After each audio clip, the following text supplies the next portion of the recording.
Hablar de otro tipo de literatura. La literatura de la que vamos a hablar hoy es la literatura que a ti te ha gustado, la literatura que a ti te ha motivado o que te ha llamado la atención para poder dedicarte a otra de tus pasiones, que es la escritura, ¿no? Para la gente que no conocéis a Ana Pellicer, os voy a hacer una pequeña introducción.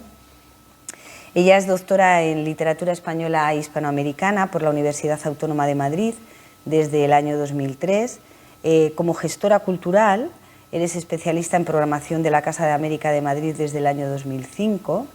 También eres profesora asociada a la Universidad Carlos III de Madrid y miembro del proyecto de investigación MERIT, Microrrelato, Desafíos Digitales de las Microformas Narrativas Literarias de la Modernidad.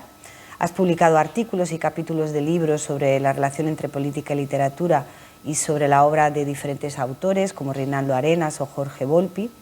Y también tus cuentos han aparecido en 5 antologías a lo largo del año 2020, desde Amor y Periodismo, pasando por minificciones desde el encierro, Relatos de pandemia, De las sogas a la felicidad, y también una obra tuya que se publicó en el año 2023, En caso de éxito.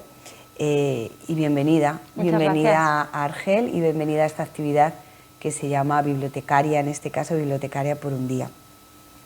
A mí me gustaría un poco que en nuestra charla estuviera también relacionada con tu obra, con este título, En caso de éxito, donde habla sobre todo del amor de 2 personas, de educaciones sentimentales muy diferentes, de edades también diversas, que se encuentran en un momento tan poco fácil, que es el periodo del año 2008, donde se produce en España una gran crisis y cómo eso también influye en su relación.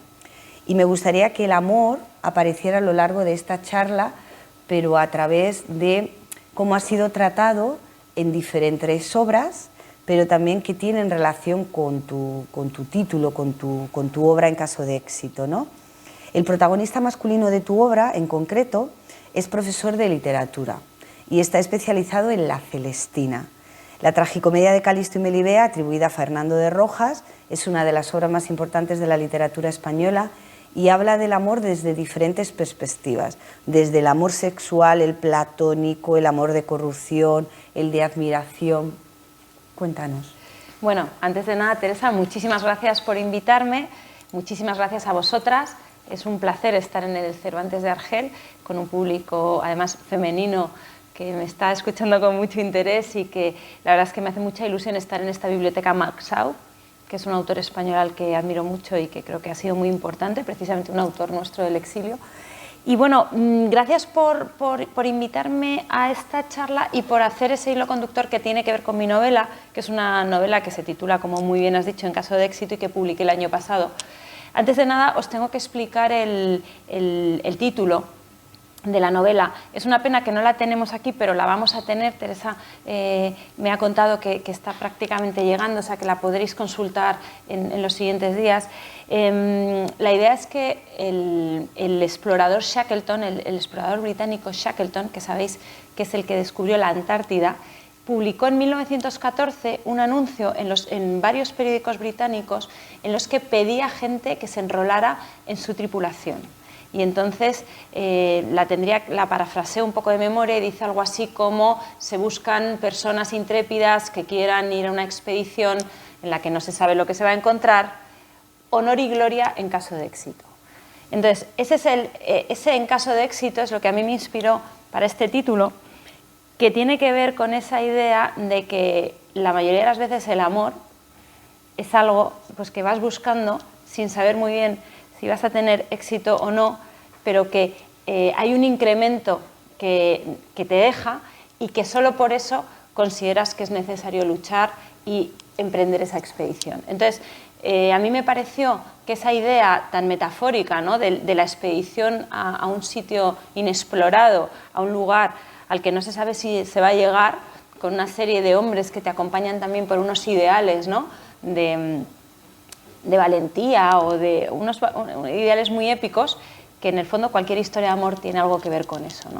Por eso la novela se titula En caso de éxito, aunque no tiene nada que ver con exploradores ni con la Antártida. Es una imagen simbólica. El personaje masculino es un profesor de literatura que está fascinado por Shackleton, y de hecho por eso en la novela hay fragmentos del diario de Shackleton. Es muy interesante porque se conserva, aunque la expedición fue absolutamente fallida, la expedición tuvo todo tipo de problemas, estuvieron 2 años con el barco varado, entre el hielo, se murieron muchos de ellos, o sea, fue como un ejemplo de fracaso. Mi personaje está fascinado con la expedición y con los expedicionarios. Y eso me lleva también a la idea del amor que tiene el personaje, y es la búsqueda, el camino, y qué es lo que consideramos, digamos, socialmente el éxito y el fracaso. Y el final de la novela es muy abierto, y además no voy a hacer ninguna interpretación ni ningún spoiler, pero tiene que ver con esa idea de qué es para cada uno de nosotros el éxito, qué es un caso de éxito.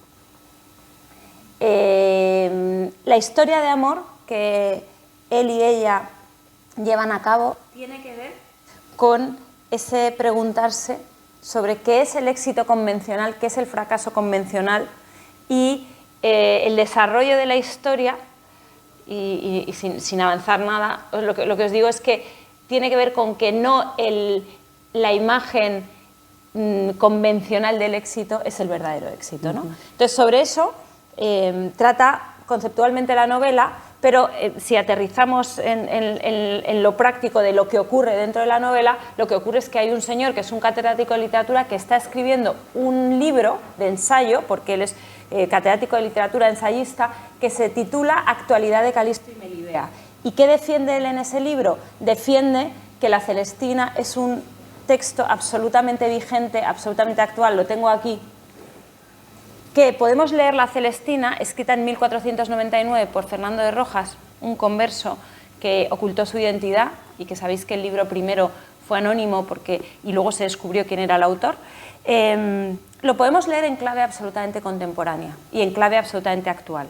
Es decir, la historia de amor entre Calixto y Melibea se podría aplicar a algunas de las historias de amor contemporáneas, pero además lo que a mí me interesaba mucho era todas las historias de ambición, de violencia, de abusos de poder, de codicia, de obsesión por el dinero, todo eso que está en este librito del librazo de 1499 se puede aplicar a la España de 2008, que es la España en la que se desarrolla la novela.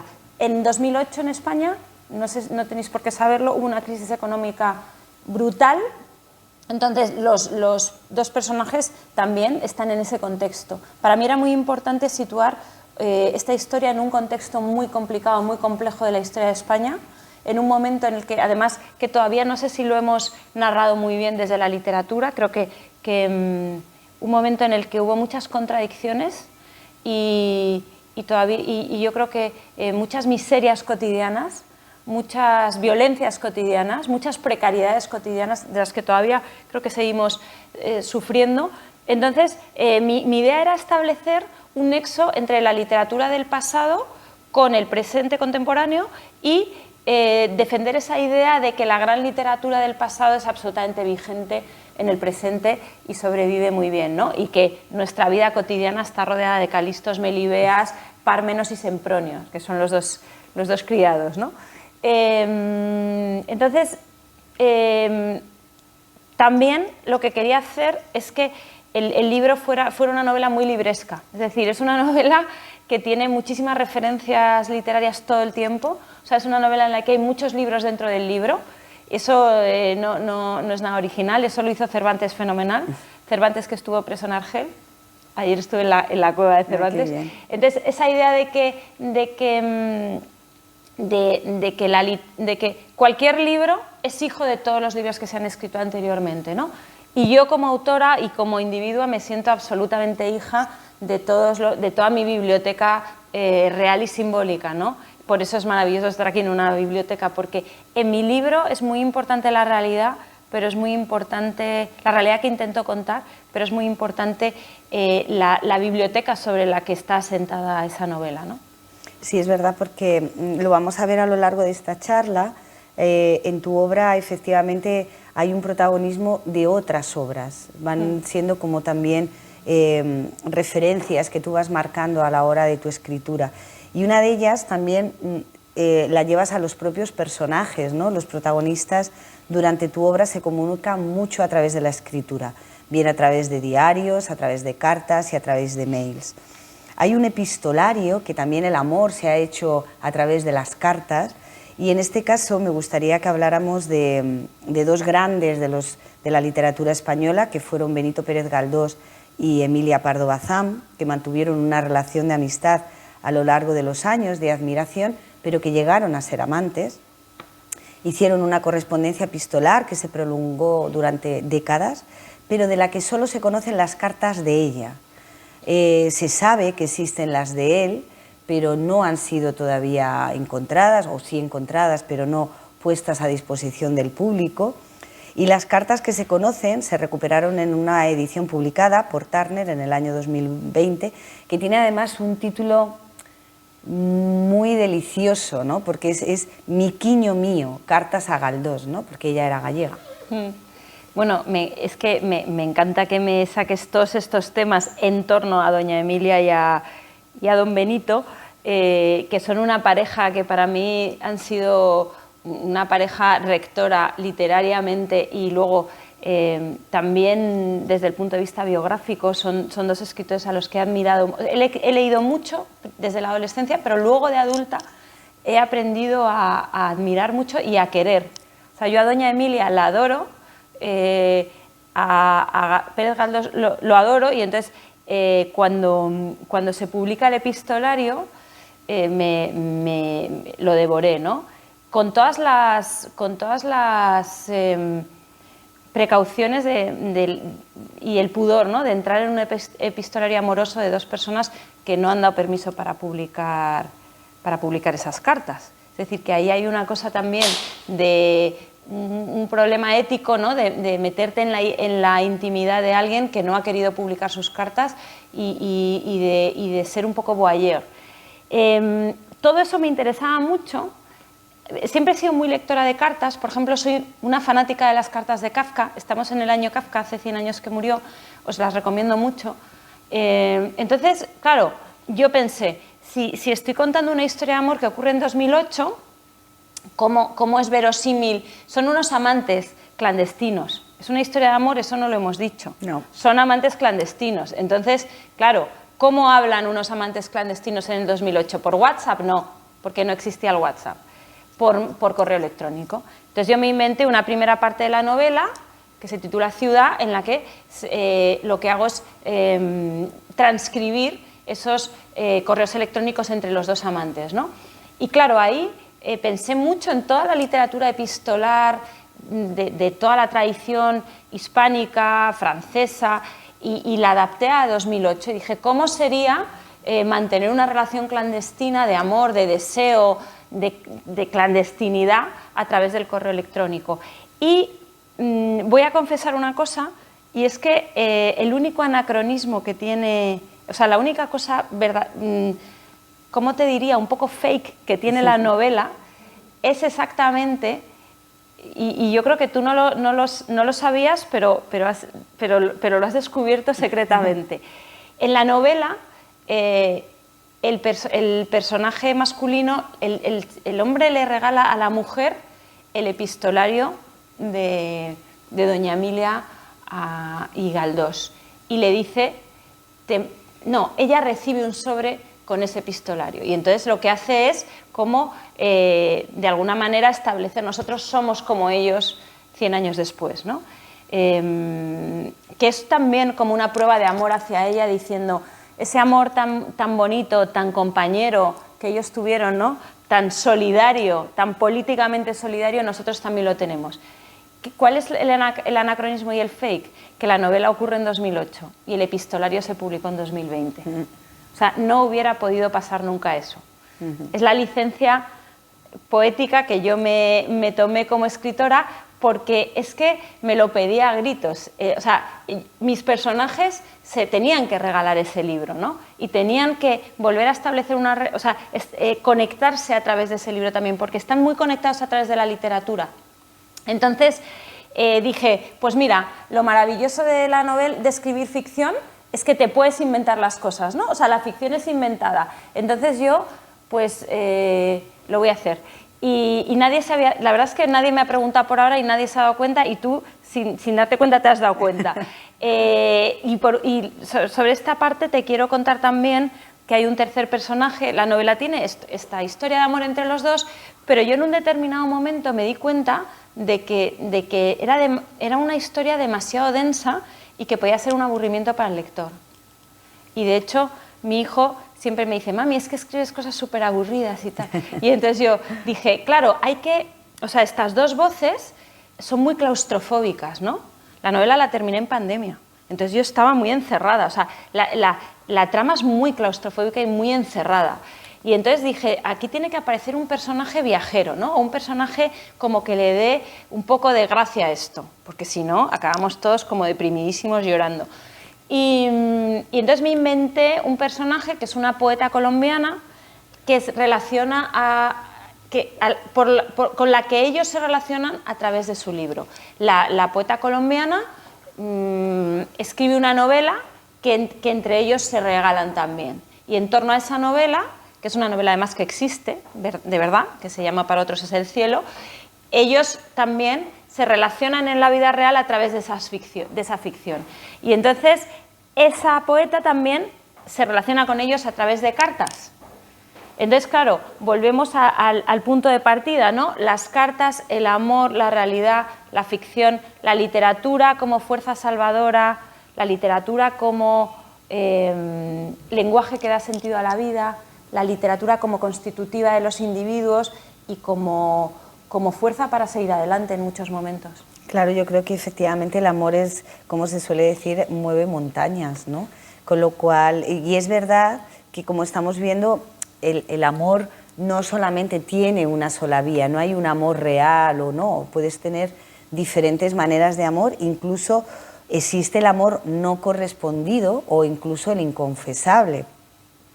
Y ahí entramos con dos personajes, en este caso uno que aparece también en tu obra y por relación con uno de los escritores que también a ti más te gustan, que es Miguel Hernández.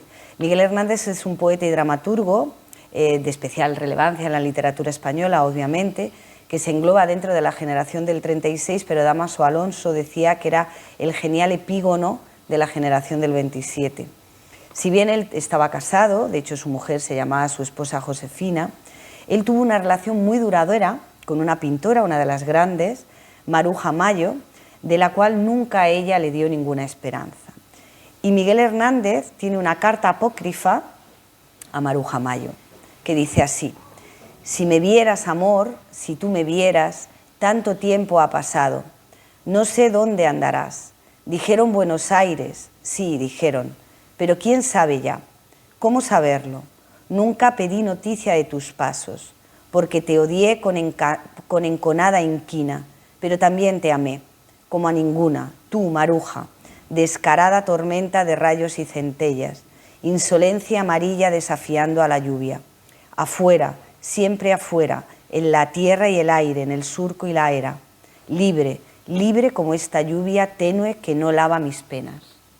Maravillosa. Mira, no conocía ese texto de Miguel Hernández a Maruja Mayo y es un texto que iría genial en mi novela. Lo que pasa es que la novela cuando la publicas la terminas. Yo si no la hubiera publicado todo el tiempo estoy encontrando material que me encaja. Pues muchas gracias porque es un texto maravilloso y tiene que ver también con mis personajes y os quiero contar también que os he hablado de él, ¿no? Que es profesor de literatura, Teresa ha hablado de él, pero ella, no sé si queréis que os cuente un poco de ella porque tiene que ver con Maruja Mayo. Ella es una historiadora del arte que trabaja en un museo de arte contemporáneo en Madrid, es el Reina Sofía, pero no dice el nombre, y no dice el nombre porque cuando uno trabaja en un sitio no dice Ella todo el tiempo dice mi museo, voy al museo. Si tú trabajas en el Reina Sofía no dices voy al Reina Sofía, no, tú cuando vas al instituto no dices voy al Instituto Cervantes de Argel, dices voy al instituto. Entonces, se supone que es el Reina Sofía. Y ella es especialista en pintoras que han sido eclipsadas o invisibilizadas por un canon muy masculino.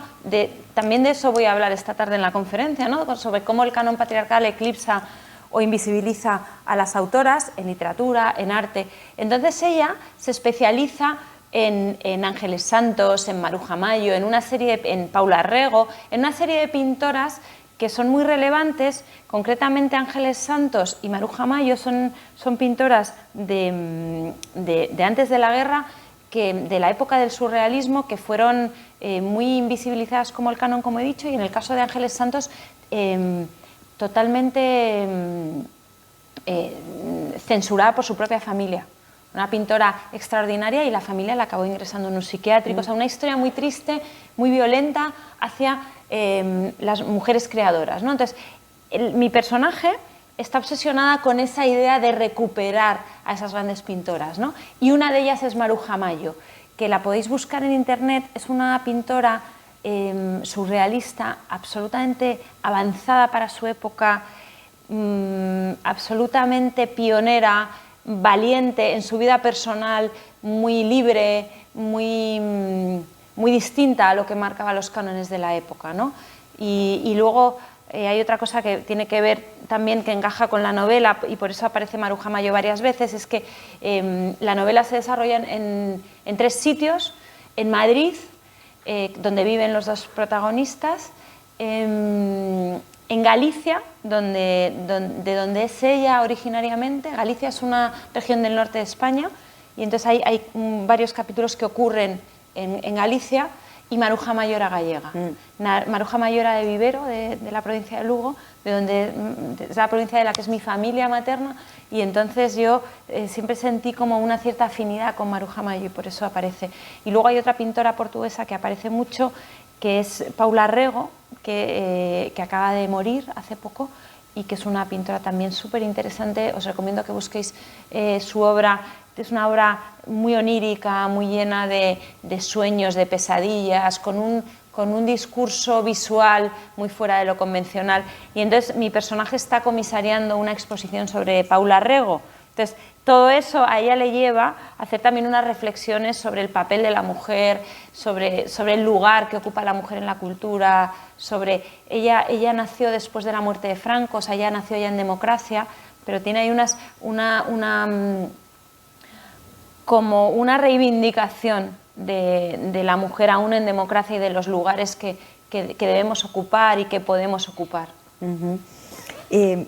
Ese amor no correspondido, porque en este caso, como hemos dicho, Miguel Hernández estaba enamorado de Maruja Mayo, pero Maruja Mayo no le dio ninguna esperanza. Existe también otro amor, que es ese amor inconfesable, ese que deseas, pero que realmente no eres tan valiente como para decirlo. Y uno de los grandes poetas de la generación del 27, Luis Cernuda, decía: si el hombre pudiera decir lo que ama, si el hombre pudiera levantar su amor por el cielo como una nube en la luz, yo sería aquel que imaginaba, aquel que con su lengua, sus ojos y sus manos proclama ante los hombres la verdad ignorada, la verdad de su amor verdadero. Cernuda es un poeta, uno de los grandes poetas amorosos, sin duda, del 27. Yo creo que en poesía amorosa, yo como lectora me quedaría con Cernuda, con Pedro Salinas, que es un poeta amoroso impresionante, y con Lorca, ¿no? Es curioso porque Cernuda era un poeta homosexual que le cantaba al amor homosexual, pero que yo siempre me he reapropiado de manera absolutamente libre, ¿no? O sea, no creo que ahí funcione el que esos poemas estén dedicados a un hombre y yo como mujer no me los pueda apropiar. Esa poesía amorosa me ha interpelado y me ha atravesado de igual manera y me ha emocionado. Entonces, como os he dicho que que los personajes intercambian todo el tiempo versos, intercambian poemas. Los dos escriben un diario, en su diario escriben muchas referencias de lo que van leyendo. Cernuda aparece mucho en los diarios de los dos son muy lectores de Cernuda y sienten esa poesía amorosa como parte de su historia, porque aunque es un amor correspondido, pero es un amor difícil, es un amor con muchos obstáculos, es un amor adúltero, secreto, y en cierto sentido se sienten muy identificados con los amores secretos de Cernuda. Hay un verso que no me acuerdo cuál de los dos repite, pero que es un verso que a mí siempre me ha parecido muy emocionante, que es algo así como iguales en amor, iguales en... No, iguales en amor, iguales en deseo, iguales en... no me acuerdo qué otra cosa. Entonces, esa idea del amor que iguala a los dos amantes en el momento en el que están juntos y que da igual el resto del mundo, ¿no? Me quedo pensando, iguales en amor, iguales en tal, iguales en deseo. Bueno, esa idea del amor y de esa voz poética que lo que hace es unir a los amantes en esa epifanía que es el amor, aunque las circunstancias externas sean terribles. Y sí, Cernuda está en la novela sí, varias ¿no? veces. Sí. Lo sé. Hemos hablado un poco de literatura, hemos hablado también de pintura, pero también hay una música hecha por escritores, que son cantautores, y uno de los que más ha cantado al amor es Luis Eduardo Aute, que así fue compositor, aparte de cineasta, pintor, escultor, y yo creo que la mayor parte de sus letras cantan al amor, ¿no? Él decía que el amor es un invento del ser humano para poder sobrevivir. Sí, a mí, bueno, me gusta, me emociona muchísimo Aute desde adolescente y tuve la oportunidad de conocerlo. Tengo, de hecho, una foto muy bonita que nos hizo Daniel Morsinski, el fotógrafo, que la tengo en mi casa enmarcada, y luego él me la dedicó y me hizo un dibujo. Él hacía siempre un dibujo de un hombre y una mujer besándose. Ahí lo tengo. Sí, y para mí fue muy emocionante conocerlo y sentí muchísimo su muerte. Y resulta que, qué casualidad, mi personaje femenino es una mujer que, como os he dicho, ha nacido después de la muerte de Franco, es decir, que en realidad no le correspondería mucho por edad escuchar a Aute, más lo escuchaban sus padres, pero es una fanática de Aute. Y, claro, como él, el personaje masculino, tiene unos 20 años más, es decir, porque os he hablado de algunas cosas de ellos, pero no os he dicho una cosa importante, y es que hay una diferencia de edad entre ellos representativa. Entonces, ella está todo el tiempo, digamos que la banda sonora de la novela tiene que ver con esos cantautores que ella cree que le acercan a la sensibilidad de su amado. Ella habla de la música que a ella le gusta, de su generación. Por ejemplo, habla de Vetusta Morla, habla de Bebe, pero habla todo el tiempo de esa banda sonora que le puede acercar a él, porque él es de otra época. Y entonces habla mucho de Aute, habla mucho de Louis Llach, habla mucho de Victoriana. De hecho, yo alguna vez pensé hacer una lista de podcast, una lista de Spotify con las canciones que salen en la novela, porque en la novela hay muchas canciones. Porque yo cuando escribo me imagino me pongo música y a veces me pongo la música que escucharía ese personaje. Y entonces, claro, Aute estaba todo el tiempo cuando escribía la novela, porque además, digamos que la parte muy emotiva, yo soy de esas personas que lloriqueo con las canciones, que yo lloro con la música. Entonces, cuando estoy como escribiendo una escena pues emocionalmente más compleja y tal, muchas veces me pongo esa música como para ambientarme. Escribo con música, que tiene que ver con lo que estoy escribiendo en ese momento, ¿no? Entonces, Aute está todo el tiempo sonando, porque en realidad la historia de amor de ellos es muy Aute, es muy melancólica. A veces yo creo que demasiado ensimismada, o sea, demasiado antigua, en cierto sentido, ¿no?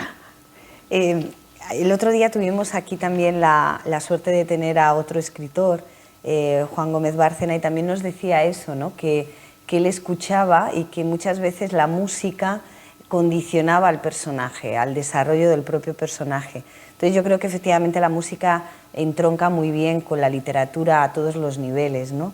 Y bueno, hemos hablado de tu libro, en cierto modo hemos hablado de él, pero a través de la literatura que a ti también, sí, claro, te ha gustado o bien te ha llamado la atención, y ahora toca pasar la palabra a la gente que ha venido aquí a vernos, para que sean ellas también las que te hagan las preguntas que puedan tener ahora mismo curiosidades. ¿Quién se anima? Sí, por allí, por favor. Sí. Aquí tienes. Gracias. Hola, muchas gracias por la charla, que ha sido muy interesante. Me gustaría saber si Sor Juana Inés de la Cruz aparece en su novela. Pues mira, Sor Juana no aparece, aunque también te digo una cosa, hay cosas que aparecen y que no me acuerdo bien, o sea, no tengo tan clara la novela en la cabeza, porque es verdad que cuando ya la terminas, la entregas, ¿no? Y hay cosas que no recuerdo. Creo recordar que no, pero yo he trabajado mucho Sor Juana porque yo soy profesora de literatura latinoamericana y para mí Sor Juana es la pionera, y además Sor Juana se está releyendo mucho en los últimos años de manera muy inteligente. O sea, se están cambiando las lecturas de Sor Juana. Antes era como, bueno, una barroca mexicana, tal, pero siempre en clave muy subalterna. Yo creo que las lecturas nuevas de Sor Juana la están colocando en una centralidad que era necesaria e imprescindible, que es una barroca con mayúsculas, no barroca latinoamericana, mujer, periférica, sino que es una barroca en el centro. Y sí, a mis alumnos siempre les lanzo algún poema para que lean, aunque no hablemos del barroco tal, como para complementar muy, o sea, para entender América Latina. Creo que una de las claves es entender a Sor Juana. ¿Otra pregunta o otra curiosidad que tengáis? Has adelantado disculpa, sí, perdón. Hola a usted, quiero preguntar si como una profesora de literatura latinoamericana en tus obras te inspiras mucho de autores latinoamericanos o españoles. Bueno, en la conferencia de esta tarde hablaré de que creo mucho en la literatura en español, no tanto en las nacionalidades, así, pero mi canon lector desde pequeña ha sido tanto español como latinoamericano. Empecé a leer a los latinoamericanos muy pronto. Tengo una madre profesora de literatura también que desde el principio me puso a leer a García Márquez, a Vargas Llosa, a todos los del boom.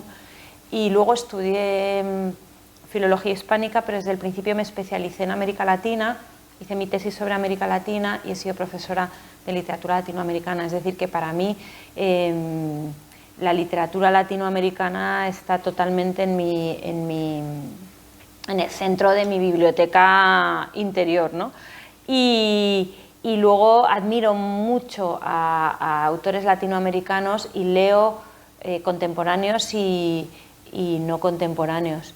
Y de hecho en mi novela hay muchísimas referencias a autores y autoras latinoamericanas. Esta tarde voy a hablar de Mónica Ojeda y de Mariana Enríquez, que son dos narradoras que me parecen impresionantes y que además están marcando unas pautas en el nuevo canon de escritura en el siglo XXI que son muy relevantes. Y yo y luego, claro, es que doy clase todo el tiempo de América Latina y a mis alumnos les recomiendo mucho más literatura latinoamericana que española. De hecho, es curioso porque ahora hace mucho que no hablaba tanto de literatura española, ¿no? O sea, que está totalmente que está en mi corazón lector desde el principio, pero que no hablo tanto. O sea, públicamente siempre hablo mucho más de América Latina. Me ha gustado mucho pues hablar de la Celestina, hablar de Miguel Hernández, hablar de Doña Emilia. Sí, pero digamos que profesionalmente hablo mucho más de los latinoamericanos y las latinoamericanas. La idea también era un poco que esta tarde a las 6 el centro será también mucho esa literatura hispanoamericana, entonces me alegro de que al menos hayamos podido compensar las dos actividades para hablar de literatura en genérico, ¿no? Claro, y además hemos hablado de la Celestina, que es una obra fundacional absolutamente, hemos hablado de Emilia Pardo Bazán y de Pérez Galdós, que son nuestros grandes narradores realistas, que además son los maestros de todo el realismo que se ha llevado a cabo a lo largo del siglo XX, ¿no? Que por suerte hay un montón de autores que los han reconocido como maestros y que es una deuda imprescindible y que siempre que no nos quedamos cortos si volvemos a decir que le debemos mucho a Galdós y a Doña Emilia, ¿no? No nos quedamos cortos nunca. Y luego está muy bien seguir descubriendo facetas, ¿no? Por ejemplo, yo este verano estuve en un festival de novela negra y hablé de que la primera escritora en español que escribió novela negra o relato policíaco fue Emilia Pardo Bazán, a principios del siglo XX, ¿no? O sea, en 1900 poco. Escribió un cuentito que lo encontréis en internet y que es una maravilla, que se llama La gota de sangre, que es el primer relato policíaco que se escribe en español y lo escribe una mujer. Antes de Agatha Christie, antes de... Entonces, también es muy necesario poner en valor todo ese talento que a veces se ha contado y a veces no se ha contado de narradoras que bueno, se han contado de una manera quizás muy estereotípica, ¿no? Doña Emilia, Los Pazos de Ulloa y ya está. No, Doña Emilia, no sé si sus obras completas son 30 tomos o algo así, escribió muchísimo, fue una gran periodista, o sea, que yo nunca me canso de hablar de autores a los que les debemos todo, aunque parezca que está todo dicho, ¿no? Y no siempre está todo dicho. No sabía yo eso, lo voy a buscar, no sabía yo ese texto. Bueno, fíjate, curiosamente tengo una pequeña grabación en el Cervantes, en un festival que organiza el Instituto Cervantes que se llama Nero Guiallo, que lo conocerás. Hay una sección que se llama, que es un festival de novela negra, y entonces hay una sección que es algo así como el escritor recomienda o algo así, entonces me invitaron y recomendé a Emilia Pardo Bazán. En vez de cuando me dijeron recomienda un autor de novela negra original y no sé qué, y dije no, o sea, no necesito irme a nada como muy contemporáneo, o sea, nuestras pioneras están muy claras, ¿no? Y nuestras maestras. Qué guay, sí. No lo sabía. ¿Alguna pregunta más? ¿Alguna curiosidad sobre lo que hemos hablado hoy? Esta tarde, me imagino, por un poco ya adelantar la conferencia tuya de esta tarde, hablarás de literatura, narrativa femenina, tanto española como latinoamericana, y yo un poco la última pregunta, a no ser que las personas que han venido a visitarnos tengan algún otro interés. Hemos hablado el otro día también con Juan y en otros ámbitos, que existe realmente ahora otro boom de escritoras latinoamericanas en este caso. ¿Tú también eres de las que piensas que efectivamente existe un boom latinoamericano, pero en este caso femenino, como hubo en su momento con Vargas Llosa, con García Márquez? Buenísima pregunta. La palabra boom no me gusta, porque la palabra boom implica, para mí, desliteraturiza de alguna manera el fenómeno, ¿no? O sea, la palabra boom hablaba de un fenómeno más bien comercial, como de éxito de ventas, de éxito de lectores, y luego perdía quizás de vista en algunos casos lo literario, ¿no? Yo creo que las mujeres están empezando a ocupar el lugar que merecían, es decir, que hay un canon patriarcal muy limitado que ha dejado poco espacio a los discursos femeninos y que las mujeres están consiguiendo llegar a esos terrenos que les habían sido vedados por méritos propios, con textos absolutamente poderosos, absolutamente sólidos, y que esa llegada a esos espacios además va acompañada de un éxito de crítica y de público y de ventas, y eso es maravilloso. Entonces, más que usar la palabra boom, que en el fondo me hace retrotraerme al boom de García Márquez y Vargas Llosa, y en el fondo parece que fueran como unas herederas de eso, me parece que no tiene nada que ver. Tiene más que ver con llegar al espacio literario que merecían, porque por suerte han cambiado las circunstancias externas, han cambiado los lectores, ha cambiado la crítica y ha cambiado la situación, el escenario sociológico, como para aceptar que esas mujeres puedan publicar lo que quieran y puedan tener el éxito siendo libres a través de la literatura y a través de estas novelas que son textos, como digo, absolutamente poderosos. Un ejemplo bueno para entender por qué no me gusta la etiqueta boom es precisamente Elena Garro. Elena Garro es una escritora mexicana que escribió, que era del círculo de los del boom, ¿no? De hecho, era la esposa de Octavio Paz. Escribió una novela impresionante que se llama Los recuerdos del porvenir, que es una de las grandes novelas que se escribieron en esa época, que la escribió 10 años antes que 100 años de soledad, es decir, que encima fue una avanzada, y no figura en la nómina del boom. Y es una novela que recién se empieza a leer ahora, se empieza a ver otras publicaciones, o sea, reediciones, pero que fue absolutamente invisibilizada. Entonces, lo que yo voy a contar esta tarde es que, así como en su momento Elena Garro, que era una escritora con una novela incontestable entre la de sus compañeros de generación, así como Elena Garro fue invisibilizada, ahora esas voces tan poderosas y tan incontestables como la de Mónica Ojeda, la de Elena Enríquez, la de Brenda Navarro, Liliana Colanchi, muchas latinoamericanas, ya pueden ocupar ese lugar. Y si además tienen lectores, y si además tienen ventas, y si además las editoriales les acompañan y las buscan, pues fenomenal. Pero creo que tiene que ver con un momento social distinto en el que esa literatura ya se puede entender mucho mejor. Muchísimas gracias, Ana, de verdad, muchas gracias por haber compartido estas referencias bibliográficas y sobre todo haber hablado de, en caso de éxito, que podréis disponer de ella, yo creo que a partir de la semana próxima aquí en la biblioteca, para conocer más a los dos personajes, para conocer mejor a esa poeta colombiana que sirve un poco como elemento de unión entre dos generaciones también diferentes. Gracias por querer participar esta tarde en este encuentro sobre narrativas femeninas. Os recordamos que es hoy a las 6 de la tarde en el Salón de Actos y de nuevo gracias. Muchas gracias a ti. He estado súper contenta y a vosotras. Gracias. A vosotras.